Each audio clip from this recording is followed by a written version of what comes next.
madaxweynaha jamhuuriyadda Soomaaliland Muuse Biixi Cabdi ayaa baabuur guddoonsiyay ardaygii kaalinta koowaad ka galay tartanka xifdiga Quraanka Kariimka ee madaxweynaha jamhuuriyadda Soomaaliland oo noqonaya tartankii lixaad ee Soomaaliland ka dhaca qasriga madaxtooyada jamhuuriyadda Soomaaliland ayaa lagu qabtay munaasabad lagu abaal marinayo da'yarta xifdiga Quraanka Kariimka ee madaxweynaha jamhuuriyadda Soomaaliland kaalmaha sare ka galay madasha waxa goobjoog ka ahaa madaxweynaha jamhuuriyadda Soomaaliland xubno kamid ah golaha wasiirada culimo awdiin iyo muxtarimka reer Soomaaliland xubno kamid ah madaxweynaha jamhuuriyadda Soomaaliland Muuse Biixi Cabdi ayaa hambalyo u diray ardaydan waalidkoodii cid kasta oo ku tabcaday inay noqdaan xaafidul quraan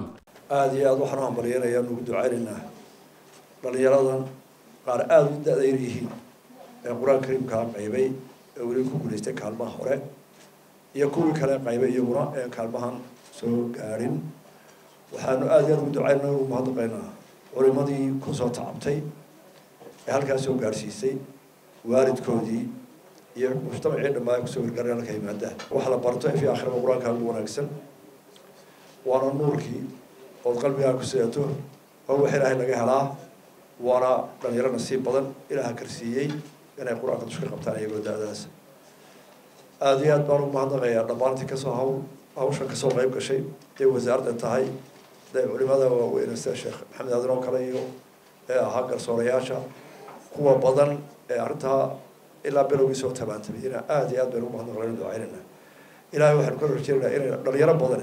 iyo dhalinyarada inta badan quraanka xaqiisa u jeedsato oo ay qaybaan taas baan fi aakhir liiga ku gaarina Ilaahay dambigan ha dhaafo kii waalidkan ha dhaafo mas'uuliyadda wixii inta loo naxariisto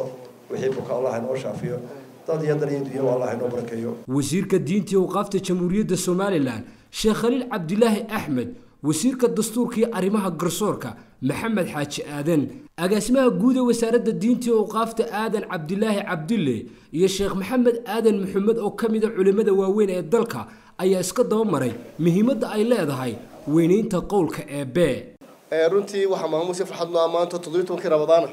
oo maalintii biyom badrina yawm al-furqaan ah in Ilaahay ku beegay subhanahu wa ta'ala inaan maanta ka gudoono oo si sharaf ka gudoono musxafka kariimka ah ee aad amarka ku daabacday ee aad noqotay madaxweyne u horeeyay Soomaaliland ee musxafka Quraan Kariim oo soo daabacay dalka taas oo runtii aan ka gudoonay insha Allah ta'ala dalkana gaarsiin doono dalkana wada gaarsiin doono hadii Allah ka dhigo waxa sharaf inoo ah Ilaahay subhanahu wa ta'ala aynu uga mahad celinayna adduunka koonkan aynu ku noolahay sidan maanta oo kale way ku yartay ama kama dhacdo